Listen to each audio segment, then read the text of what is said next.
سیاہ رنگ کی عورت جو صفائی کیا کرتی تھی اس کا انتقال ہوا۔ صحابہ کرام نے ارشاد فرمایا یا رسول اللہ وہ عورت جو مسجد کی صفائی کرتی تھی اس کا انتقال ہو گیا۔ حضور نے فرمایا صحابہ سے کہ تم نے مجھے کیوں نہیں بتایا، اس کی خود نماز جنازہ پڑھاتا۔ اس کی تدفین کے بعد حضور علیہ الصلوۃ والسلام اس کی قبر پہ گئے اور قبر پہ جا کر آقا علیہ الصلوۃ والسلام نے اس قبر پر کھڑے ہو کے میرے آقا نے اس کے لیے دعا فرمائی۔ تو پتہ یہ چلا کہ جو مسجد کی صفائی کرتے ہیں، مسجد کی خدمت کا فریضہ سر انجام دیتے ہیں، ان کی قبر پہ جا کے خود رسول اللہ نے دعا کی،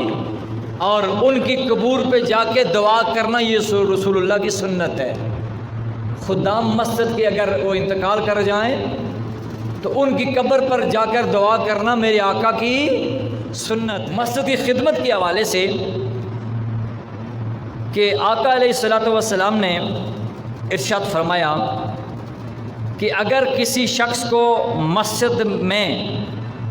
اس کی آمد و رفت رہتی ہے تو اس کے ایمان کی گواہی دو۔ مبارکباد کے مستحق ہیں وہ لوگ جو 5 اوقات مسجد کی طرف جا کے نماز ادا کرتے ہیں۔ میرے آقا نے فرمایا کہ جس بندے کی مسجد کی طرف آمد و رفت رہتی ہے اس کے ایمان کی گواہی دو۔ اس کے ایمان کی گواہی دینا میرے آقا نے حکم دیا ہے۔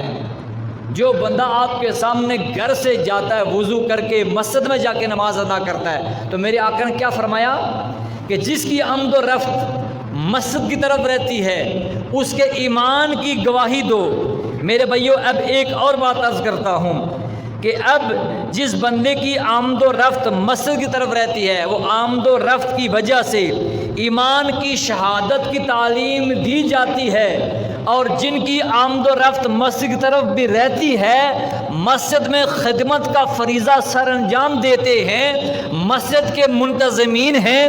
مسجد کی انتظامیہ ہے، وہ مسجد کا خیال کرتی ہے، وہ مسجد کی تعمیر و ترقی میں حصہ لیتی ہے، پھر ان کا اجر ان سے زیادہ ہوگا، کیوں وہ نمازیں بھی ادا کرتے ہیں، آمد و رفت بھی رہتی ہے، پھر مسجد کا انتظام اور انصرام بھی وہ لوگ کرتے ہیں، پھر ان لوگوں کا کتنا بڑا اجر ہوگا میرے آقا علیہ الصلوۃ والسلام کے فرمان کے مطابق۔ اور پھر ساتھ ساتھ یہ بات یاد رکھیں، پھر جب بندہ انتظار میں رہتا ہے، ایک نماز جب ادا کی اور پھر دوسری نماز کے انتظار میں رہتا ہے، وہ بندہ بھی میرے آقا نے فرمایا نا کہ وہ بندہ بڑا افضل ہے کہ جو بندہ مسجد کی طرف جاتا ہے پھر انتظار وہاں بیٹھتا ہے، پہلے جاتا ہے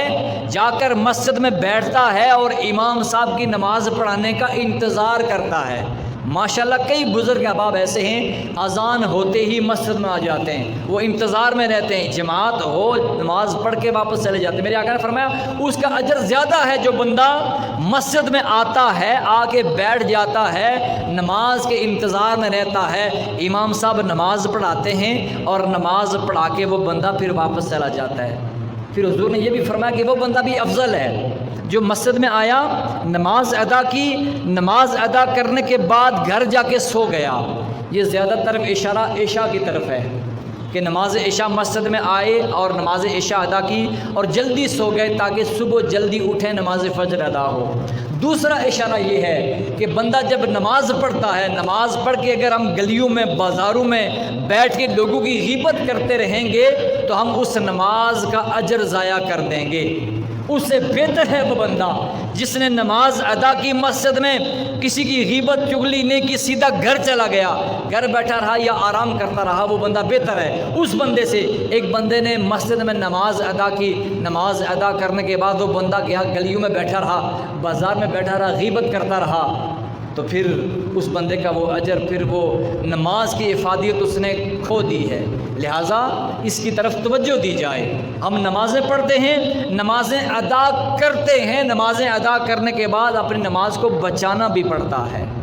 لہٰذا عرض کرنے کا مقصد یہ ہے ہم جو بھی اجر کرتے ہیں، نیکی کا کام کرتے ہیں، وہ نیکی کا کام کرنے کے بعد اس کو بچایا جائے، ضائع ہونے سے